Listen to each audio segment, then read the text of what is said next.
Shredded purple flesh lay on the jagged rocks, and green blood oozed from the claw wounds. Billy grimaced at the horrifying sight, and without help, he would soon die. The human researcher had stumbled across the wounded Zindia scout while hiking from the dangerous slits in the Cyanether after a bitter conflict between their kind, when Billy rushed to help. Her sympathy, the overall rooted hatred of her own nation, was crazy, leaving the wounded woman alone and a hostile stranger. Billy refused to turn his back on her and held a broken Cindy in his arms. He rushes to the waiting advanced human medicine ship. Her only hope was that, as he worked frantically to mend her torn body, shocking truths emerged. Hector knew of an imminent Zindi strike targeting human colonies. Countless lives are in a balanced state, and Billy has to save and persuade foreigners to trust him with important intelligence. A reckless, devastating war is somewhat visible to a man and a stranger who learned the fate of the world. Billy stole his determination, determined to prove the strength of the human spirit, and the epic journey slowly began to return to Hector's eyes, opening her vision and gradually sharpening to reveal the face of human concern hovering over her. When he was done, he applied the last bit of healing nanogel to her wound with surprisingly gentle hand movements. The tough warrior now instinctively backed away from her savior's contact, Billy said softly. His voice, a soothing rumble, will definitely not hurt you. Brutal stories of human cruelty. She was taught from an early age why her throat was sore and dry. Why save me? Billy gave her canteen water to help her sit down and drink because it was wrong to let you die. Regardless of our differences, I cannot go away, and Eater's power has returned. Billy shared his adventure story and painted a photo of people. She had never imagined that a person could be driven by curiosity, empathy, and a thirst for knowledge, rather than just a desire to win. Taught to wait slowly and tentatively, she begins to share her story, and a fragile trust takes root between them one night as they sit together, watching the sunset paint with an alien firelight. The shadowy canyon wall turned to Billy, her expression something serious you had to know. She whispered something that could change the course of our human war as she concentrated. Tell me, Zindi took a deep breath and stole himself. An ancient cultural relic, known as the puppet, is hidden on one of our strictest guards and is protected by our most powerful warrior, Billy. His mind reeled as he absorbed the implications of Hector's revelation. If Shiner succeeds in unleashing the Crucible's power, the consequences for humanity could be catastrophic. He had to move fast to catch it. His correspondent, Billy, quickly sent a coded message to his old friend Jack Ryder, outlining the situation and urging him to gather all the information he could about the Zine's plans. Jack's answer was fast and gloomy. Zindia was preparing for a massive offensive, which could be protected by humanity and leave them vulnerable to complete exposure. Billy turned to his heart. We must stop them. He said it firmly. We need to infiltrate this outpost and secure the Crucible before the Zindia can use it against us. Eckert is torn between his loyalty to his people and his growing awareness that their path could lead to destruction for both sides. Finally, she nodded. I'll help you, she whispered, but it wasn't easy. The outpost is guarded by Commander Zoller, one of our most ruthless warlords. He would go out of his way to place the Crucible in Cindy's hands, Billy's eyes sparkling with anticipation and grim affection, and then we would get smarter and faster. He said, a smile tugging at the corners of his lips, a combination of your inner knowing, Jack's technical skills, and just the right amount of human ingenuity. When they start planning a daring heist, we get a fighting chance. Billy couldn't shake the feeling that this mission would be the most important of his life. The stakes have never been higher or scarier, but with an actor by your side and the indomitable human spirit as his guide, he knew they would find a way to win or die. Billy, Hector, and Jack gathered at the holographic screen to see a schematic of Cindy's heavily fortified outpost. Jack's fingers flew over the console, and his brow furrowed in concentration as he worked to establish the necessary security clearances and identities. Okay, good. I've made you senior officers, Jack said as he handed Billy and Hector a fake ID. These should get you through. First, do security checks, but be careful. Outpost defense is no joke. Billy nodded solemnly and tucked the badge into his uniform. We are ready. Hector's inside knowledge will be the key to navigating the facility and locating the Crucible. The trio boarded Cindy's supply ship under the cover of darkness and hid in crates filled with supplies and equipment. As the ship approached, Outpost, Billy, and Hector revealed their disguises, bright military uniforms clinging to their struggling bodies, preparing the bodies I wanted to spy on. Your progress from here, Jack said, tapping his earlobe to indicate the hidden comm link. If anything goes sideways, I'll be ready to back up with the last hint. Billy and the actor slipped out of the cargo hold and seamlessly blended in with the slim crew as they disembarked. They purposefully swiped through the outpost's main airlock, their fake identities. GR gave them access to the inner corridors, leading them through the labyrinthine structure, and her memory of the layout of the outpost proved invaluable as they bypassed security checkpoints and circled guards. Billy was surprised by his skills, and the authoritative commander, Zorro, appeared. I presume we are secret envoys sent by the Zindi High Council to inspect the crucible and ensure its safety. Zal size narrowed, his grip tightening on his plasma rifle. I received no word of any inspection. Hector stepped forward, her posture radiating confidence. Council orders do not require your approval, Commander. We have reason to believe that the integrity of the pseudo-image can be risky. As a representative of the Council, we were asked to immediately enter the tense moment. Zoller seemed ready to argue with his warriors and moved restlessly behind him. Then he reluctantly stepped aside, but I will follow you to your room. Run security is my responsibility. Billy and Hector looked briefly along the heavy fixed space. The sight of the crucible took their breath away. As they neared the artifact, a pulsating otherworldly object that seemed to distort the fabric of space around it, Billy's mind raced as he tried to think of a way to protect the crucible and escape the outpost unscathed, when suddenly an alarm rang out throughout the facility. The room rattled loudly in motion, snapping as Billy activated a hidden electromagnetic pulse device, plunging the outpost room into darkness as the electricity flickered on and off. As the electromagnetic pulse destroys the guard's systems and silences the guard's weapons, Billy and Hector spring into action. A brutal hand-to-hand combat ensued, with Sauron's soldiers clashing fists and feet against armor and flesh in the secret chamber. Echoing the sounds of battle, Hector fought like a woman, possessing her rigid training, making her a formidable opponent. She went through the guards, her movements fluid and deadly, leaving a trail of unconscious bodies in her wake.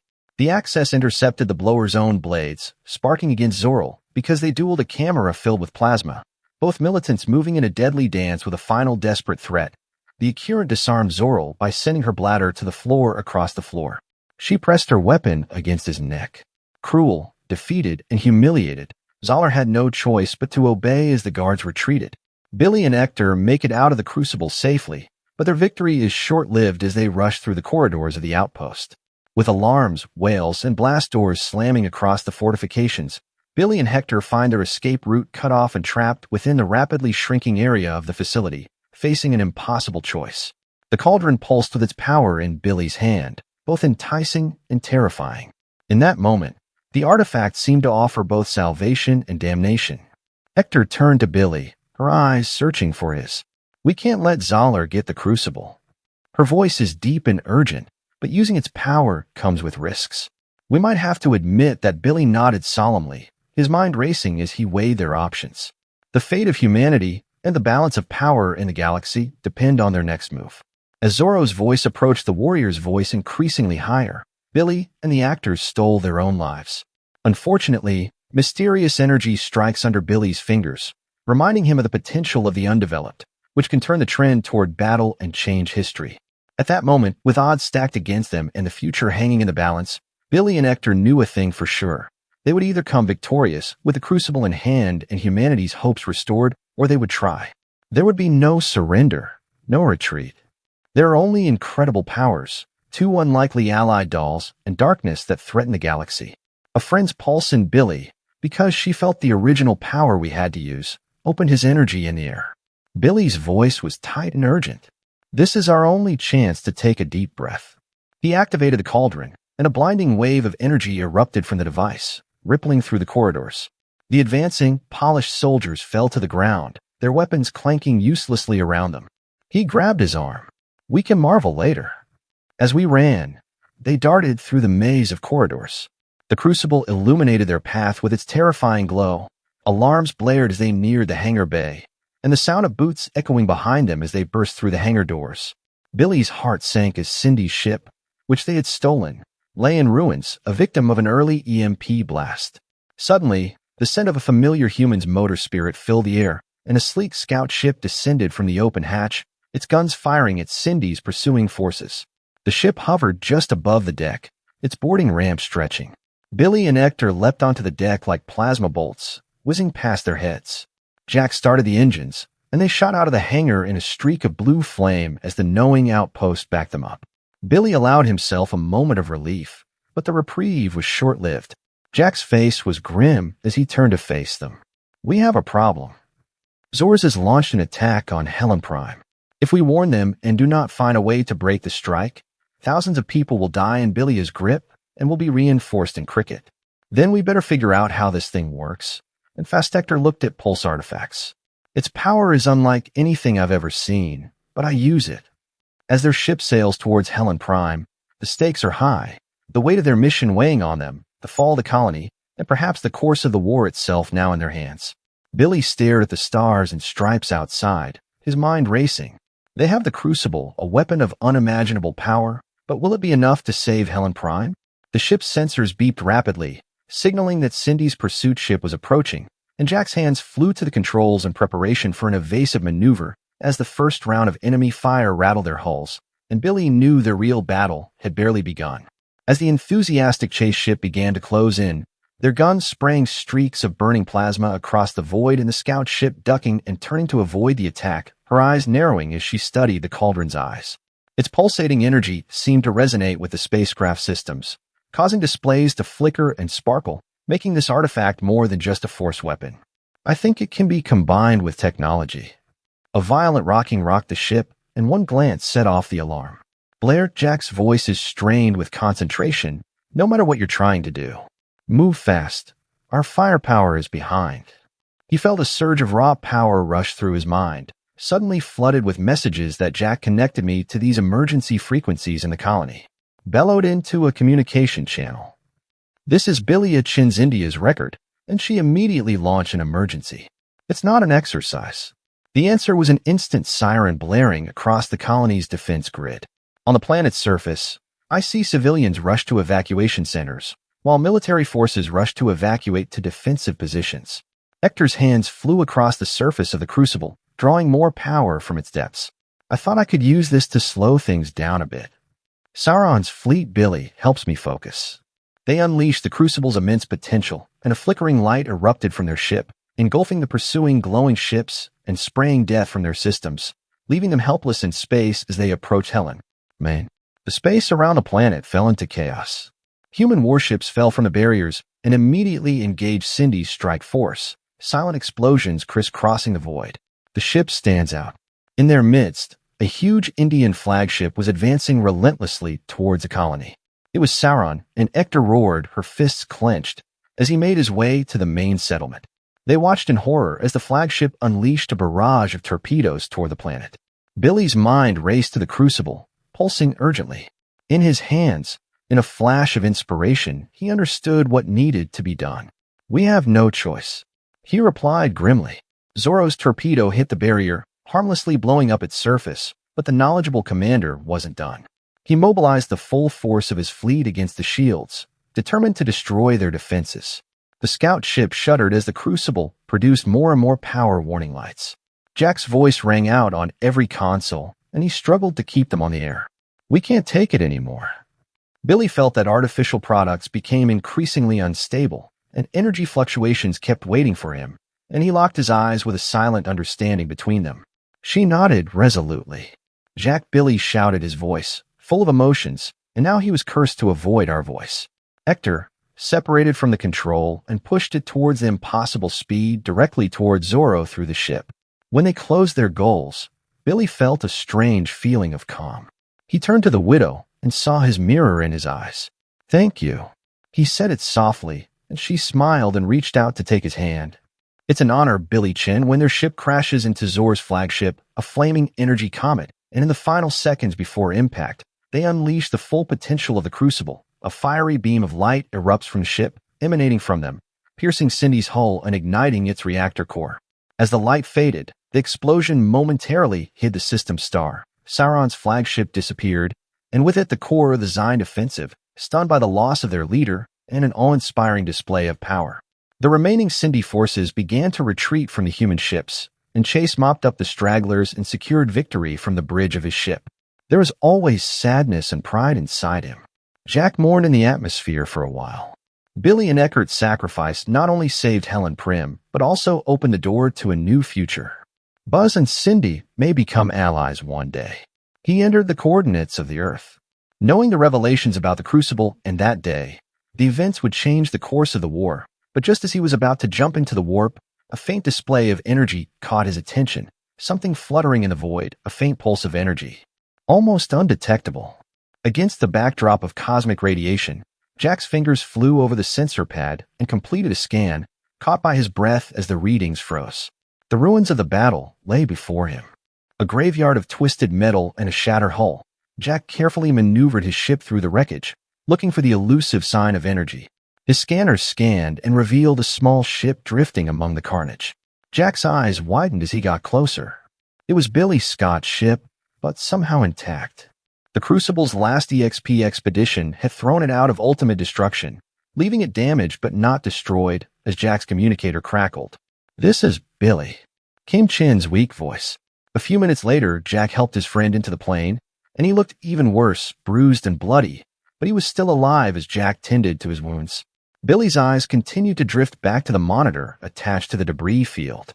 "We need to find survivors," Billy said suddenly. Jack reluctantly agreed. They scanned the wreckage for signs of life, and hours passed with no sign of their efforts. Just as Jack was about to insist, they turned back, and Billy noticed something there. He pointed to the escape pod. They approached cautiously. The pod has sharp marks, its body is sweaty and bent, and Billy insists on checking it out. Personally, despite Jack's protest when he biked through the airlock and Billy stole himself, nothing prepared him for what he found inside Zorro. The Cindy Warlord is located on sparks and metals. His wealthy frame broke a foreign blood on his surface beneath him, but his eyes were despicable and burned, which made Zora's voice, rasp, "Billy. Here's an architect who has suffered from pain and helplessness." It would have been easy to walk away and let the vacuum cleaner take another victim, but something stopped his hand. Zoller let out a harsh laugh that turned into a violent cough. "Your emotions are wasted. This failure did not change anything." The passionate will twitched as Billy's eyes settled. Studying him closely, "You didn't realize what you had done." Cindy whispered, "The Crucible. That was just the beginning." Billy's hand was on. Zorro's lips twitched into a pained smile. What did that mean? It is a critical part of humanity, a fragment of something greater than your limited mind. It is understood that they were behind Billy's mind before leaving the little side. At that moment, he knew his next decision would change the story of history.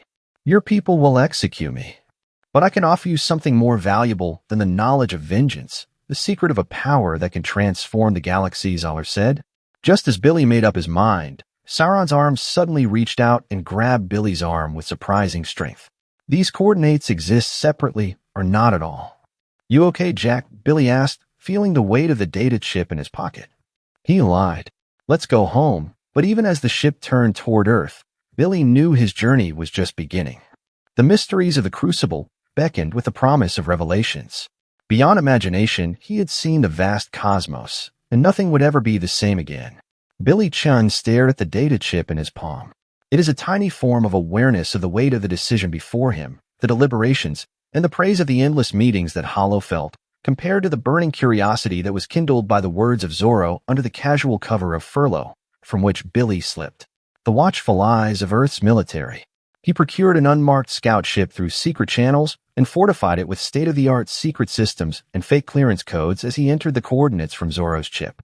He thought about betraying Jack's trust, but the mysterious power of the Crucible drew him like a gravity well, unable to resist the scout ship's ghostly passage past the outer protective net. Sounded. He let his warp travel into the great unknown, bleeding out for weeks as he sailed through dangerous, unknown space. Violent ion storms battered his ship as he pillaged pirates and lingered on the edge of the lawless zone. Billy's driving skills are put to the test on more than one occasion. As he outmaneuvered the would-be attackers, his sensors finally sent a signal. A massive 3-ship orbiting a desolate moon. Its hull traversed billions of times, eroded and scarred by years, drifting with faint pulses of energy pulsating from the unintelligible. A signature of Crucible technology, Billy plugged in. Toxic gas. The light from the flashlight reflected a nightmarish scene.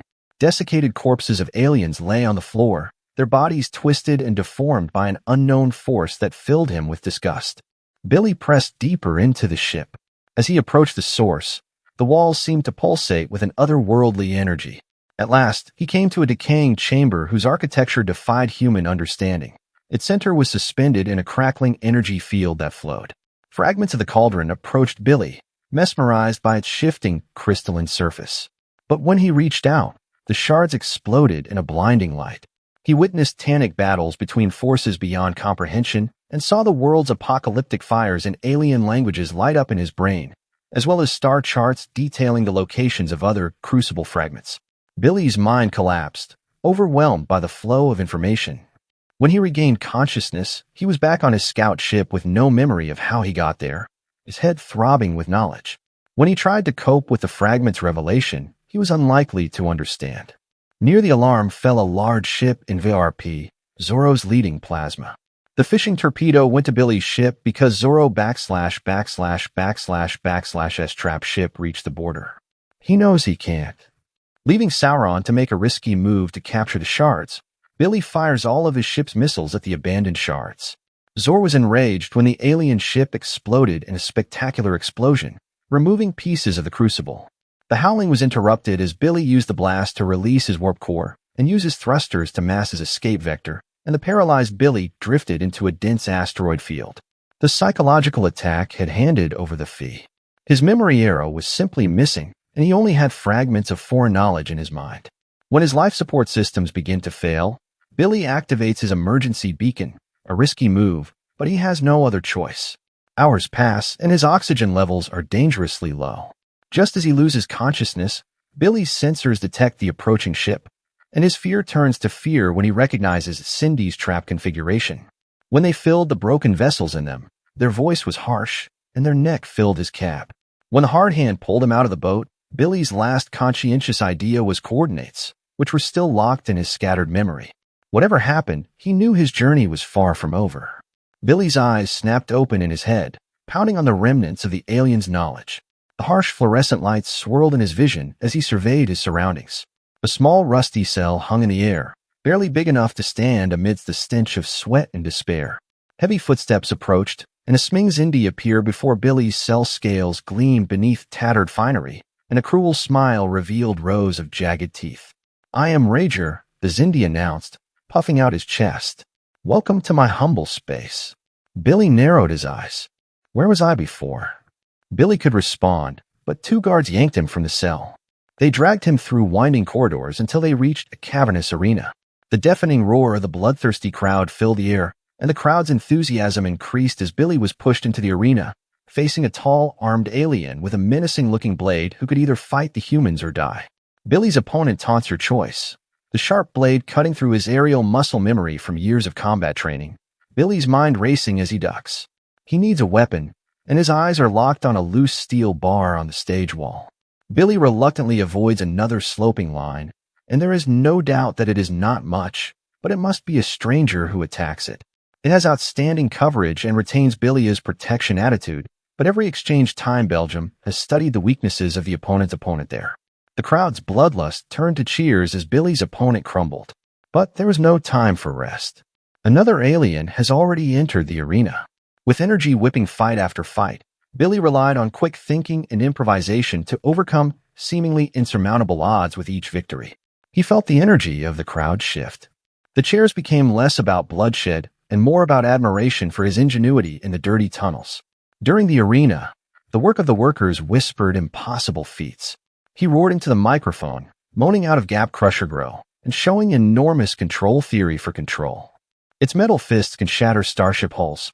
Its eyes flash with murderous intent, and Billy's heart races as he looks for any possible advantage. His eyes fell on the control panel near the edge of the arena, where force fields and generators separated the crowd from the combatants. When the amount was impulsive, the chaos stood out and triggered the crushed crumbler of the guards, as suddenly the goal was hesitant for a long time, so Billy had no better choice. Billy executed Vron and led him through a labyrinth maintenance tunnel until they reached a separate storage area because, when he quickly bent out equipment on the prohibited product of the Essence layer, Billy's eyes widened as he saw the familiar data pad on the star map on Derek's ship. Lagor certainly couldn't decipher it completely. There may be information there. We can use it against Rage and Zoravilan. whose expression darkens when Zoro's name is mentioned. You know of the Warlord/S plans only fragments, Billy admitted, but I intend to find out more as alarms blared throughout the facility. Billy and Varen rallied a group of former gladiators and workers.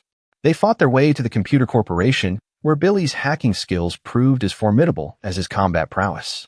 "Look here," he yelled at Fong, pointing at the holographic display. Working with Sauron, Ledger has used this outpost to find more crucible fragments. Before Furlong can react and the control room door explodes, Ledger stands in the smoking entrance, flanked by a group of heavily armed troops. The enhanced warriors surged forth with their increased strength and speed, almost leaving them in battle against the unstoppable Billy and his ragtag band, but they were quickly overwhelmed as if all was lost. Feng's voice rang out, demanding freedom. A massive foreigner who was accused of the Spar control panel, where his body absorbs the energy hail, which ruptures his dying breath, and Vron destroys the panel, suddenly collapses. Their newer implants, which were overloaded in the stunning silence following Billy, faced Rager's stunning slaves, a dart between his fallen elite and the former slave nearby mob. It's not over until you activate a hidden teleporter and disappear and threaten instantly.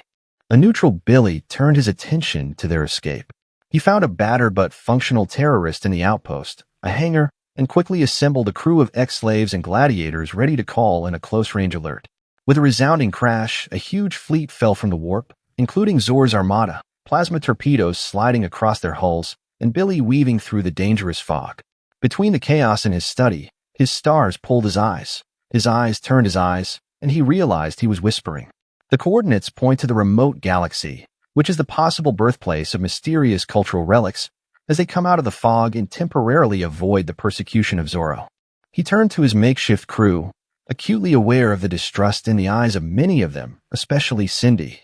Among them, the burden of command fell heavily on Billy's shoulders. He knew there was hope only by reaching the crucible, the furnace, and discovering its secrets. He must unite this desperate group, and to do so, he must face not only their suspicions but also his own doubts about the path that led him here as a battered freighter limps through. Forward.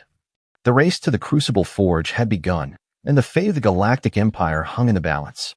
The battered freighter shuddered out of hyperspace. Its creaking, threatening Billy grabbed the control eyes fixed on the front view screen before they slept, an unchanged star system hidden in whirling space dust and long-distance scanners, determining an anomalous signature of energy.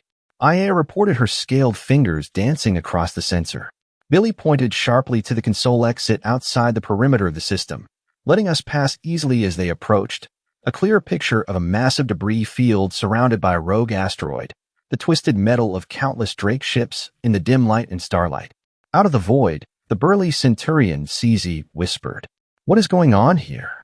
Billy's hands flew over the controls and almost collided with the tractor beam of the toppling escape pod. He had it brought in after being secured in the hold. The crew gathered around the battered pod. Its sole owner was long dead, but the navigation computer came to life under Billy's touch as the data scrolled across the screen. The color drained from his face. "The Crucible Forge," he said, his voice barely above a whisper. "It's not a planet." Still alive, the herd exchanged troubled eyes. As Billy explained, forging is a huge structure on an unimaginable scale that consumes the whole world to promote its existence. "We can't go into Vasa's former arena there." Gladiator protested. "It's suicide." Billy's eyes hardened. "We have no choice. The forge is our only hope to understand the crucible shards and stop Zoller." Despite the crew's objections, Billy piloted their ship towards a planetoid, and as they neared, the true scale of the forge became apparent. It dwarfed gas giants. It was a labyrinth of twisting metal and pulsing energy conduits. They found a hole in the shell and slipped in like a parasite invading a giant's organism. Autonomous defenses and drones hit the area, but Billy's piloting skills allowed them to evade detection. They sat down in the cavernous bow of the freighter, just one piece against the massive inner guard. Billy warned them as they disembarked.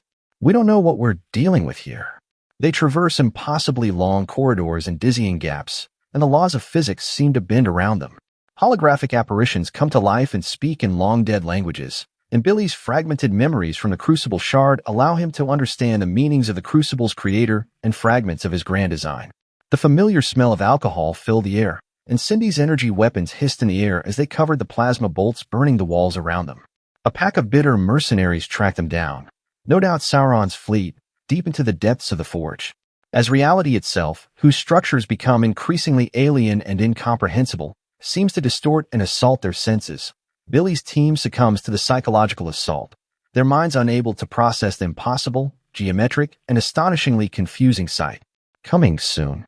Only Billy and Ella remained conscious and pressed forward through a series of mind-bending safety measures. They entered a huge spherical room.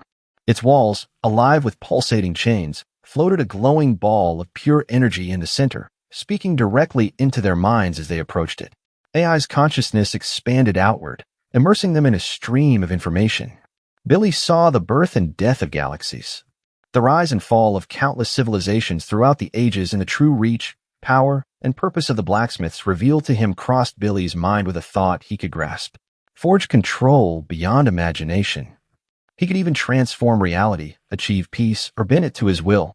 But since the weight of this power pressed on him, he hesitated to consider the consequences of such a godlike ability that he had not yet abandoned Zor. Hands, judgment, humanity, and countless other species during brutal submission seem to be extended because Billy is frozen. The universe options included in the universe's capabilities, which included the universe's capabilities of his trembling fingers weight of the cosmic force, were pressed against his consciousness and threatened to take over in the frozen moment. A new creature emerges, an AI voice that resonates with Billy's voice while being aware of its tone. Before Billy could react, it was already old and direct.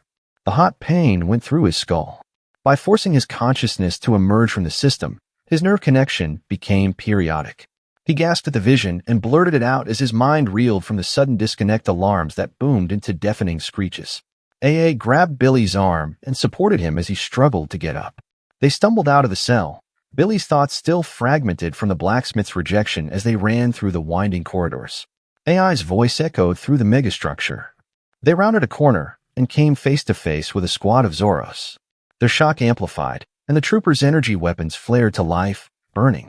The air around Billy and AA Dove masked the stench of ozone and burning metal that filled their nostrils. Her expression was grim, and I didn't have time to start the "you stop them" sequence before Billy protested. She had run to the reactor control room. He gritted his teeth and focused his fire on the advancing thrust.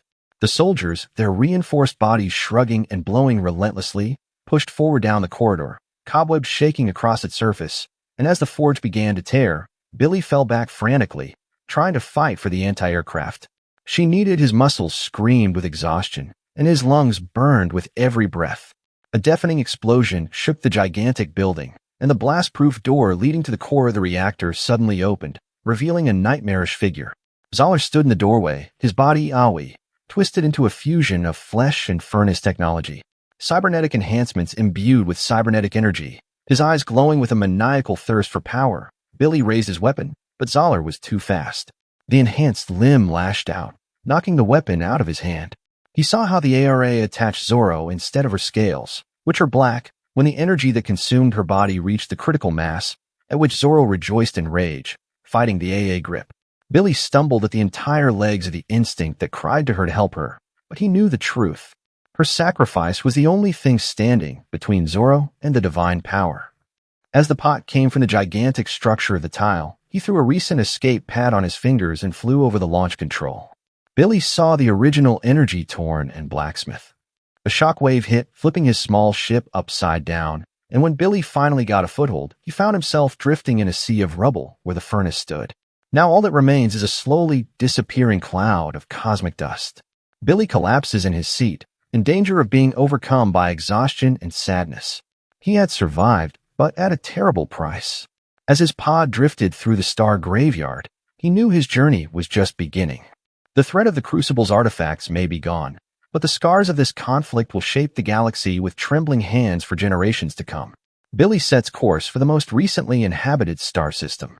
He must warn humanity more seriously than any other space race of the dangers lurking in the darkness of the cos microphones.